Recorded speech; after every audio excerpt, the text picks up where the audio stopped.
السلام علیکم second year. جو آج کا ہمارا جو ٹاپک ہے وہ ہے پاکستان کی خارجہ پالیسی کے نمایاں حد و حال. پاکستان کی خارجہ پالیسی گزشتہ سالوں میں کئی بار تبدیلیوں سے ہمکنار ہوئی، یعنی کہ چینجز آتی رہتی ہیں وقت کے ساتھ ساتھ. میں نے آپ کو پیچھے جو عوامل پڑھائے تھے اس میں آپ نے دیکھا تھا نا، نیشنل انٹرسٹ والے عوامل تھے اور دیگر عوامل تھے. تو اس سے آپ کو کیا پتہ چلا کہ کچھ عوامل چینج ہونے والے ہوتے ہیں، کچھ عوامل چینج نہیں ہوتے. تو جب عوامل چینج ہوتے ہیں تو خارجہ پالیسی میں بھی تبدیلی آتی ہے. ملکی سالمیت اور سرحدوں کی حفاظت نے پاکستان کو ریاست ہائے متحدہ امریکہ کا حلیف یعنی دوست ساتھی بننے اور دفاعی معاہدے کون سے تھے؟ وہی سیٹو اور سینٹو والے، جس کا میں نے آپ کو محفف بھی لکھوایا تھا. اور دفاعی معاہدوں میں خارجہ پالیسی کے نئے رخ متعین کرنے پر مجبور کیا. حال ہی میں افغانستان کا مسئلہ پاکستان کے لیے بہت بڑا چیلنج بن گیا، تو ایک دفعہ پھر خارجہ پالیسی کا رخ تبدیل کرنا پڑا. موجودہ جو ہماری خارجہ پالیسی ہے اس کے نمایاں حد و حال یہ ہیں جو آج کل خارجہ پالیسی چل رہی ہے. پہلا نمبر 1 پوائنٹ ہے آزاد اور خود مختار خارجہ پالیسی. پاکستان کی خارجہ پالیسی قومی تقاضوں سے ہم آہنگ اور آزاد اور خود مختار ہے. مملکت کی سالمیت، معاشی خوشحالی اور نظریاتی اور جغرافیائی سرحدوں کی حفاظت کو سامنے رکھتے ہوئے پالیسی تشکیل دی گئی ہے. پالیسی کی تیاری میں قومی امنگوں اور وقار کا دھیان رکھا گیا ہے. حقیقت پسندی کا مظاہرہ کرتے ہوئے پاکستان نے مغربی بلاک سے 1954-55 میں وابستگی اختیار کی. مغربی بلاک کیا تھا؟ غرض اس ٹائم 2 بلاک تھے، ایک مشرقی بلاک ایک مغربی بلاک. مشرقی بلاک وہ تھا جو کہ روس، آج کا روس، اس زمانے کا سوویت یونین کہلاتا تھا. وہ کمیونسٹ کنٹریز پر مشتمل تھا. بہت بڑا سوویت یونین اس وقت بہت بڑی ریاست تھی. آپ سوچ لیں کہ آج اسی سوویت یونین جو آج روس بن چکا ہے، 15 نئی ریاستیں 1990 میں اس سے آزاد ہو کر الگ ہوئی ہیں. تب بھی وہ دنیا کے بڑے ممالک میں شمار ہوتا ہے. تو جب وہ ریاستیں اس کے ساتھ تھیں تو آپ سوچ سکتے ہیں وہ کتنا بڑا ملک ہوگا. وہ کمیونسٹ ملک تھا، ٹھیک ہے، اور امریکہ کیپٹلسٹ ملک تھا. تو ان دونوں نے اپنے اپنے ساتھی ممالک کے ساتھ مل کر بلاک بنا لیے تھے. جو امریکہ کے ساتھ تھے ممالک وہ اس کے خلیف تصور کیے جاتے تھے، اور جو سوویت یونین کے ساتھ ممالک تھے وہ اس کے خلیف تصور کیے جاتے تھے. امریکہ اور اس کے ساتھی ممالک جو ہیں وہ مغربی بلاک کہلاتے تھے. تو پاکستان نے کیسے اس کے ساتھ وابستگی اختیار کی؟ جب سیٹو اور سینٹو جیسے معاہدوں میں شرکت کی، ٹھیک ہے نا. تو اس سے اندازہ ہو گیا جو امریکہ کے ساتھ معاہدوں میں شامل ہوتا ہے وہ مغربی بلاک کے ساتھ یا کیپٹلسٹ نظام کے ساتھ وہ شامل ہو جاتا. امریکہ اور دوسری بڑی طاقتوں کے ساتھ تعلقات کے باوجود پاکستان نے ہمیشہ اپنے اصولوں کی پاسداری کی ہے، کیونکہ بھارت کی فوجی قوت کا مقابلہ کرنا تھا. سیٹو اور سینٹو کی وجہ سے پاکستان کو جدید ترین اسلحہ ملا، فوجیوں کی بہترین تربیت ہوئی. بھارت اپنے عزائم پورا کرنے کی جرات نہ کر سکا. آج پاکستان مشرقی اور مغربی دونوں اطراف سے خطرات کا شکار ہے، اور اسی پہلو کو سامنے رکھتے ہوئے خارجہ پالیسی بنائی گئی ہے. امریکہ سے دوستی ہے لیکن پاکستان کسی دفاعی معاہدے کے تحت بالکل پابند نہیں ہے. یعنی اب ہمارا کسی قسم کا کوئی دفاعی معاہدہ امریکہ کے ساتھ نہیں ہے. دونوں ملکوں کے مفادات انہیں ایک دوسرے کے قریب لے آتے ہیں، ٹھیک ہے نا. یعنی کہ امریکہ کا یہ فائدہ ہے کہ امریکہ کا یہ فائدہ تھا کہ افغانستان سے سوویت یونین کو نکالا جائے، جس کے بعد پاکستان نے اس کا ساتھ دیا. اور پاکستان کو کیا فائدہ تھا؟ پاکستان کا کیا مفاد تھا کہ آج سوویت یونین اگر 1979 میں اگر سوویت یونین نے افغانستان میں قدم رکھا تو اس کا مطلب ہے کہ اس کا اگلا قدم پھر پاکستان میں ہوگا، کیونکہ پاکستان کی سرحدیں افغانستان کے ساتھ ملتی ہیں.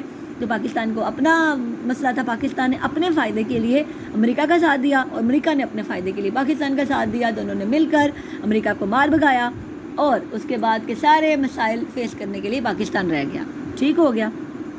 اور روس کے ٹکڑے ٹکڑے ہو گئے، اور روس کے اندر سے سوویت یونین کے اندر سے 15 ممالک آزاد ممالک نکلے.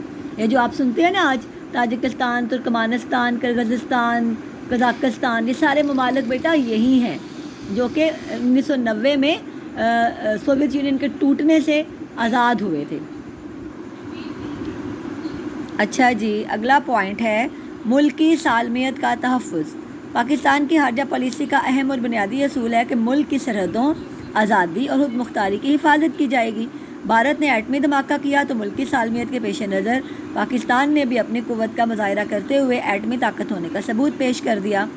بھارتی حملے سے محفوظ رہنے کے لیے حکومت ہر ممکن قدم اٹھا رہی ہے اور دفاعی پہلو سے قطعاً کوئی کوتاہی نہیں برت رہی۔ پاکستان اقوام متحدہ کے چارٹر کا پابند ہے اور طاقت کے استعمال کے خلاف عالمی مہم میں شریک ہے۔ یعنی کہ پاکستان اس بات کے خلاف ہے کہ بھائی آپ نے طاقت استعمال کرنی ہے۔ پاکستان جیو اور جینے دو کی پالیسی پر گامزن ہے، یعنی کہ نہ ہم کسی کو چھیڑتے ہیں جی اور نہ ہمیں کوئی تنگ کرے۔ ٹھیک ہو گیا؟ اچھا جی، اس کے بعد اگلا ہمارا پیج ہے گرلز، اور اگلا ہمارا ٹاپک ہے یہ جناب، اقوام متحدہ سے تعاون۔ آپ کو پتہ ہے نا کہ اقوام متحدہ کیا ہے؟ اقوام متحدہ سارے ممالک نے مل کر ایک تنظیم بنائی ہے جو کہ اب دنیا میں دوبارہ جنگ نہیں چاہتے۔ گرلز یاد رکھیں، دنیا میں 2 عظیم جنگیں یا ورلڈ وارز ہو چکی ہیں، جس میں ہر ورلڈ وار میں کروڑوں انسان لقمہ اجل بنے، کروڑوں انسان جو ہیں وہ مطلب ان کی ڈیتھس ہوئیں۔ ٹھیک ہے؟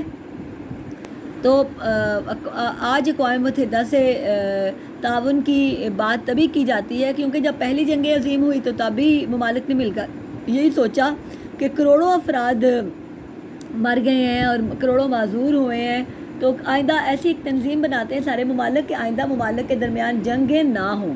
لیکن وہ جو تنظیم بنائی تھی اس کا نام تھا، انگلش میں سے کہتے ہیں لیگ آف نیشنز اور اردو میں کہتے ہیں انجمن اقوام۔ تو گرلز وہ جو ہے نا وہ نہیں کر پائی، وہ اس چیز کو روک ہی نہیں پائی، دوسری جنگ عظیم ہو گئی۔ دوسری جنگ عظیم کے بعد جب امریکہ نے اس جنگ میں شامل ہونے کے بعد جاپان پر ایٹمی بم پھینکے اور جاپان کے 2 بڑے جو شہر تھے ہیروشیما اور ناگاساکی، وہ وہاں پہ لاکھوں افراد جو ہیں، صرف ان 2 شہروں کے لاکھوں افراد زندہ جل گئے، بلکہ کہنا چاہیے پگھل گئے، اور مطلب جو جنگ میں شریک بھی نہیں تھے، بچے اور خواتین، اور اس سے جنگ تو ختم ہو گئی۔ لیکن اس کے بعد ان ممالک نے مل کر کیا بنائی؟ اقوام متحدہ، یونائٹڈ نیشنز۔ ٹھیک ہے؟ اس کو اردو میں اقوام متحدہ اور انگلش میں کہتے ہیں United Nations, UNO، United Nation Organisation. یہ بنائی تاکہ آئندہ دوسری جنگ عظیم نہ ہو۔ تو چھوٹی موٹی جنگیں تو ممالک کے درمیان ہوتی رہی ہیں، لیکن کہتے ہیں کہ تیسری جنگ عظیم کو ابھی تک روکا ہوا ہے اقوام متحدہ نے۔ تو پھر پاکستان، جو قیام ہی پاکستان کا 1947 میں ہوا اور اقوام متحدہ بنی ہے 1945 میں، تو ابھی 2 سال ہی ہوئے تھے UNO کو بنے ہوئے۔ پاکستان نے 47 میں ہی اس میں شمولیت بھی اختیار کر لی، اور UNO کا کیا معاملہ ہے؟ UNO چاہتی ہے سارے ملک، سارے ممالک میں امن میں رہے، سارے ممالک میں امن رہے۔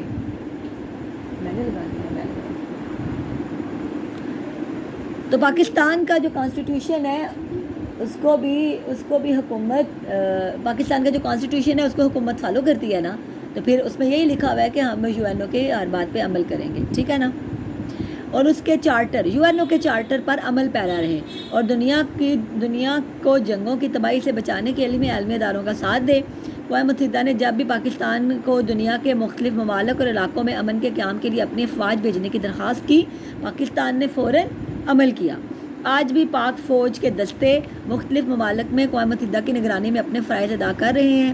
ریاست جموں کشمیر کے حوالے سے پاک بھارت جنگیں ہوئی اور اقوام متحدہ جنگ بندی کراتی رہی۔ پاکستان نے ہمیشہ اقوام متحدہ کے فیصلوں کا احترام کیا ہے۔ ان دنیا کے مختلف ممالک میں جو لوگ زیادہ ظلم و ستم کا شکار ہوتے ہیں، UNO کی اپنی ایک فوج ہے جو کہ امن فوج کے نام سے ہے، اور وہ امن فوج کن لوگوں سے مل کر بنتی ہے؟ جو ممالک یونائٹڈ نیشن کے رکن ہیں نا، ان ممالک کے مختلف فوجی دستے اس میں شامل ہوتے ہیں۔ تو پاکستان نے ہمیشہ ان کو اپنے فوجیوں کو بھیجا ہے، اور پاکستان کی فوج کی امن فوج میں انتہائی عزت ہے، انتہائی رسپیکٹ ہے۔ ٹھیک ہے گرلز؟ اوکے، انشاءاللہ کل پھر نئے ٹاپکس کے ساتھ نئے پوائنٹس کے ساتھ دوبارہ بات ہوگی. آج ہم نے 3 پوائنٹس ڈسکس کر لیے ہیں. اوکے گرلس, اللہ حافظ.